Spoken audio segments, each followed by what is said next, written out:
በመዲናችን አዲስ አበባ የተሰማ አነጋጋሪ ዜና ከኮንዶሚኒየም መሸጫ በታች በሆነ ዋጋ ቅንጡ አፓርታማ ከዲኤምሲ ሪል ስቴት በውጭ ሀገር የምትኖሩ ሀገሬ ላይ ቤት እንዲኖረኝ ይፈልጋሉ የምትሉ 432,000 ብር ቅድመ ክፍያ ጀምሮ ከባለ 1 እስከ ባለ 4 መኝታ ቤቶችን ለኑሮ ተስማሚ በሆነው በለቡ መብራት ዲኤምሲ ሪል ስቴት አቅርቦላችኋል። ግንባታቸው 60% የደረሱ ቤቶችን 10% ቅድመ ክፍያ ብቻ በመክፈል የቤት ባለቤት መሆን ትችላላችሁ። 60% የባንክ ብድር ስለተመቻቸም እናንተ የሚጠበቀው ዘና ብላችሁ ያለ ሐሳብ እየሰራችሁ ቀስ ብላችሁ መክፈል ብቻ ነው። የቀሩን ቤቶች በጣም ጥቂት ስለሆኑ ሳይቀደሙ ይቅደሙ።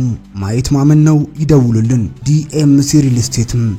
የቡርኪና ፋሶ ፕሬዝዳንት ኢብራሂም ትራኦሬ አስደናቂ ታሪኮች አሁንም እንደቀጠሉ ናቸው። ፕሬዝዳንቱ ላይ በሚደርሱትና እየሰራቸው ባለው አስገራሚ ክስተቶች ከቀን ወደ ቀን የብዙ ሰዎችን ቀልብ መግዛት ችለዋል።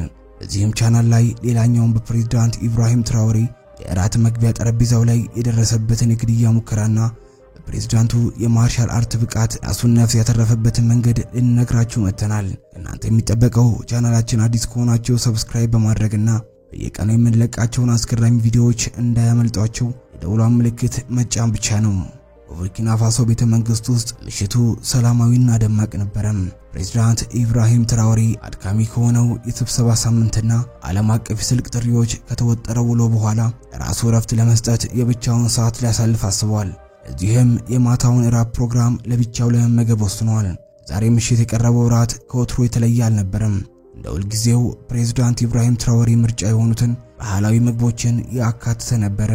በፕሬዝዳንቱ ፊት ካለው የመመገቢያ ጠረጴዛ ላይም ትኩስነቱ ያልወጣለት እንፋሎት የሚፋጅ ትኩስ ሩዝ ጎድጓዳ ሳህንና አጠገቡም ፍሬሽ የሆነ አትክልት ቀርቧል። የፕሬዝዳንቱ ልብ ግን በሆነ ነገር ተጨንቋል። ለዚህም ምክንያት በመግቢያው ክፍል ውስጥ ያለምንም ጠባቂ ለብቻው መቀመጡ ሳይሆን አንዳች ቃላት ያላገኘለት የፍርሃትና የጭንቀት ስሜት ነው። የመጨነቁ ከመሬት ተነስቶ የመጣ ቢሆንም ፕሬዝዳንት ኢብራሂም ትራኦሬ ሁሌም ቢሆን ቀልቡ የሚነግረውን ነገር ያምናል። እዚህም ሰዓት ይሄ ቀልቡ ጭንቅላቱን ወጥሮ ይጦታል። ፕሬዝዳንት ኢብራሂም ትራኦሬ በመግቢያ ክፍል ውስጥ እንደተቀመጠ ዙሪያውን በጥንቃቄ መቃኘት ጀመረ። ሻማዎቹ መብራታቸውን አላቆሙም። ክፍሉ ውስጥ ጸጥታው እንደሰፈነ ነው። ሁሉም ነገር ባለበት ያለ መሆኑንና ምንም የሚያስጠረጥር ነገር እንደሌለ ተረዳ። ነገር ግን አሁንም ፕሬዝዳንቱን የሚያስጨንቀው ነገር ራሱ ላይ አልወረደለትም። በዚህ ጭንቀት ውስጥም እንዳለ ድንገት የመግቢያ ክፍሉ በር ተከፍቶ አንድ ሰው ወደ ውስጥ ገባ። በሩ የከፈተው የፕሬዝዳንቱ የቀኝ እጅ ሆነው የግል አማካሪውና ተአማኙ አማዱ ነበር። አማዱ የኢብራሂም የፕሬዝዳንትነት ስልጣን ከመያዙ በፊት በነበረው የምርጫ ጊዜ አብሮ የነበረ ታማኝ ጓደኛው ጭምር ነው። አማዱ ወደ መግቢያ ክፍሉ ሲገባ ከፊቱ ላይ መጨነቅ ስሜት እየታየበት ነበር። ጌታዬ፣ ሁሉም ነገር በቁጥጥር ስር ነው። አማዱ ንግግሩን ቀጠለ። የአማዱ ድምጽ ችኩላ የተሰማ ነገር ግን በሰሜኑ የሀገሪቱ ክፍል ስላለው ሁኔታ በአስቸኳይ መነጋገር አለብን በማለት ለፕሬዝዳንቱ ተናገረ። ፕሬዝዳንት ኢብራሂም ራሱን እየነቀነቀ ዛሬ አይሆንም አማዱ፣ ዛሬ ምሽት ሰላም የሰፈነበት የራት ፕሮግራም ማሳለፍ ነው የምፈልገው። ሁሉም ነገር ነገ እንወጣዋለን በማለት ለአማዱ መለሰለት። ይህንን የፕሬዝዳንቱን ውሳኔ የሰማው አማዱ የሰማውን ነገር ባለማመን አሁንም የበሩን እጀታ እንደያዘ ከበሩ ላይ ቆሟል። ለደቂቃዎች ያህል በተስፋ የቆመው አማዱም ምንም አይነት ለውጥ እንደማይኖር በመገንዘብ ፕሬዝዳንቱ የግሉን ራት ጊዜ እንዲያሳልፍ ለብቻው ከመግቢያ ክፍል ውስጥ ትቶት ሄደ። ፕሬዝዳንት ኢብራሂም ትራኦሬ የአማዱን ከክፍል መውጣት ተከትሎ ወዲያውኑ በሰውነቱ ላይ አንዣቦ የነበረውን የጭንቀት መንፈሱ ተመልሶ ተቆጣጠረው። ጭንቀቱንም ቢያባረልኝ በማለት ከፊቱ ቀዝቃዛ ውሃ የተሞላውን ብርጭቆ በማንሳት በመጠኑ እየተጎነጨ ቢሆንም አሁንም ጭንቅላቱ በማይጨበጠው ምናባዊ ዓለም ውስጥ በፈጠረው የራሱ ህልም ዓለም ውስጥ መሮጡን አላቆመም። የሆነ ነገር እንደሚፈጠር እርግጠኛ ነበር። በዚህ ሐሳብ ውስጥ የጠዋቱ ፕሬዝዳንት ኢብራሂምም ባልጠበቀው ሁኔታ በድንገት ክፍሉ ውስጥ መሬት ለመሬት በሚጎተተው ወንበር የተነሳ በተፈጠረ ሰቅጣቂ ድምጽ የክፍሉ ጸጥታ ተናጋ። ከዚህም በመቀጠል ፈጣን የሆነ ሰኮቴ እርምጃ መሰማት ጀመረ። ፕሬዝዳንት ኢብራሂም ትራኦሬ በክፍሉ ውስጥ የሚታየውን የሰው ጥላ ለማየት የዘገየ ቢሆንም ሰውነቱን ለነገሮች ማዘጋጀት ግን ጊዜ አልወሰደበትም። ከሰውየው የተሰነዘረበትን የቢላ ጥቃት ለመከላከል ከዚህ በፊት የሰለጠነው የማርሻል አርት ጥበብ ጠቅሞታል። ለዓመታት የሰለጠነው የማርሻል አርት ጥበብም ያለምንም ማሰላሰል ከዚህ በፊት ባልተጠቀመበት መልኩ ሲጠቀምበት ይህ የመጀመሪያው ባይሆንም ሕይወቱን ሲያተርፍለት ግን የሌላኛው አጋጣሚ ነው። የተሰነዘረበትን ስለታማ ቢላ የያዘውን እጅ በመስበር ከእጁ ላይ ቢላውን ካስጣለው በኋላ የአጥቂውን ሰውነት በመገፍተር ከመሬት ጋር ደባለቀው።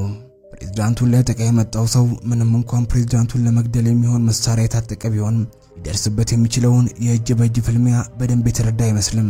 ኢብራሂም የአጥቂውን ሰውነት እልህ በተሞላበት ሁኔታ ከመሬቱ ላይ በማንሳት ከመመገቢያው ጠረጴዛ ላይ ወረወረው። እዚህን ጊዜ በጠረጴዛው ላይ የነበረው የመመገቢያ ሳህን በሙሉ ከጠረጴዛው ላይ በመውደቅ ክፍሉ ውስጥ ከፍተኛ የሆነ የሳህኖች መሰባበር ድምፅ ተሰማ። በፕሬዝዳንት ኢብራሂም ፊት ላይ ግን ከፍተኛ የሆነ እልህና ንዴት ይነበባል። ለዚህም ምክንያቱ ፕሬዝዳንት ኢብራሂም አሁን እየተፋለመ ያለው የራሱን ነፍስ ለማትረፍ ሳይሆን የራሱንና የሚያስተዳድራትን የሀገሪቱን የቡርኪና ፋሶን የወደፊት ተስፋ ጭምር ነው። ምንም ቢፈጠር ይህንን ሰው ይህንን ተስፋውን እንዲያጨልምበት አይፈቅድለትም። ፕሬዝዳንቱ የአጥቂውን አንገት አንቆ ማን ይላከ ንገረኝ በማለት አንባረቀበትም። ኢብራሂም ድምፁ እጅጉን ያስፈራ ነበር። ለደቂቃዎች የአጥቂው አይኖች እውነቱን ሊናገር ወይስ ልሙት በሚል ሐሳብ ውስጥ ተውጦ ዝም ካለ በኋላ ምንም ቢሆን መሞትህ አይቀርም፣ መቼም ቢሆን አንተን የመግደል ሙከራችን አናቆም በማለት መለሰለት። የኢብራሂምም አይኖች በፊቱ የበለጠ አፍጥጦ ያነቀው አንገቱን የበለጠ በማነቅ እሱን አብረን የምናየው ይሆናል በማለት አንገቱን ሊያንቀው ኃይሉን መጨመር ሲጀምር ከጀርባው የሰው ኮቴ ወደሱ ሲቀርብ ተሰማው። ኢብራሂም ከጀርባው ያለው ሰው መሳሪያ መታጠቁን ቀልቡ ነግሮታል። እኛ የጀመርነውን መጨረስ እናውቅበታለን፣ ከማን ጋር እንደምትፋለም አላወቅም። ፕሬዝዳንቱ ላይ ያነጣጠረውን ሽጉጥ አቀባብሎ ሊተኩስበት ሲዘጋጅ የመግቢያው ክፍል በር በከፍተኛ ኃይል ተበርግዶ የፕሬዝዳንቱ ጠባቂዎች በፍጥነት በመግባት ፕሬዝዳንቱ ላይ የተነጣጠረበትን ሽጉጥ ሳይተኮስ አጥቂውን ከመሬት ላይ ዘለው ጣሉት። ከጠባቂዎቹ መካከል አንደኛው ወደ ፕሬዝዳንቱ በመቅረብ አለቃ ደህና ነህ በማለት ጥያቄ ያቀረበለት። ፕሬዝዳንቱም የሰውየውን አንገት በመልቀቅ አጥቂዎቹን ጠባቂዎቹ በመስጠት የለበሰውን ልብስ ያስተካከለና ከተንበረከከበት የተነሳ እኔ ደህና ነኝ ማለት በተረጋጋ ድምጽ መለሰለት። ወዲያውኑም አሁንም ወደ ምርመራ ክፍል አስገብታችሁ እዛ ዝጉባቸው፣ ማንም ደግሞ ያለኔ ፍላጎት ወደ ክፍሉ እንዲገባም ሆነ እንዳይወጣ በጥብቅ ጠብቁ በማለት ቀጭን ትዕዛዝ አስተላለፈ።